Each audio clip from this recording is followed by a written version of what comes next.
In the early 20th century, two giants shaped the future of America, one from politics, the other from business.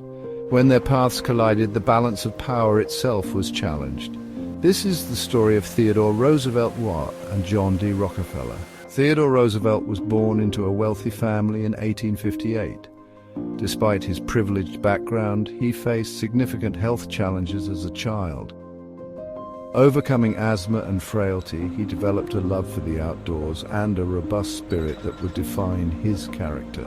John D. Rockefeller, on the other hand, was born in 1839 to a modest family. From a young age, he displayed a keen business acumen. Starting as a bookkeeper, he quickly moved into the oil business, founding Standard Oil in 1870. Roosevelt, a man of reform, believed in justice and fairness. Rockefeller, the oil tycoon, had built Standard Oil into the most powerful monopoly in history.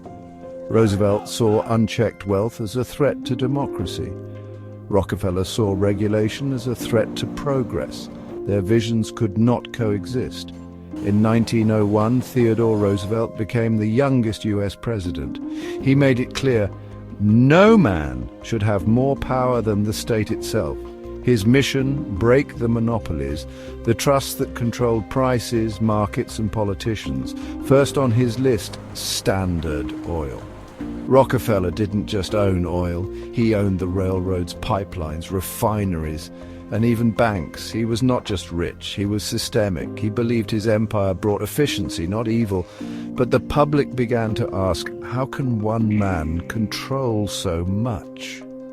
Roosevelt's administration filed lawsuits. They used a weapon called the Sherman Antitrust Act. Years of court battles followed. Rockefeller never fought publicly. He stayed silent and let his lawyers speak. But the tide had turned. In 1911, the US Supreme Court ruled that Standard Oil was an illegal monopoly. It was broken into 34 smaller companies. Ironically, that decision made Rockefeller even richer as those companies' stocks soared. But the message was clear. No one is above the law. This was not just a legal battle, it was a war between two ideas, democracy versus corporate power, reform versus control, Roosevelt and Rockefeller. Two men who never met face to face, yet changed the face of America forever. Roosevelt's speeches rallied the public, igniting a movement for fairness and justice. Meanwhile, Rockefeller's strategic maneuvers kept his empire strong even as it was divided.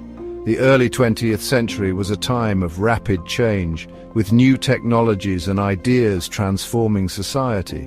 Labor strikes and demands for workers' rights added to the era's turbulence. Political cartoons of the time captured the struggle between big business and government. Roosevelt's legislative efforts laid the groundwork for future regulations. Rockefeller, in his later years, turned to philanthropy, establishing charitable foundations. The legacy of their confrontation is a testament to the ongoing balance between power and justice. Today, their story reminds us of the enduring struggle to balance progress with fairness, a struggle that continues to shape the American landscape. Roosevelt and Rockefeller, two titans, whose legacies still echo through the corridors of power. Their clash was not just a moment in history, but a defining chapter in the story of America.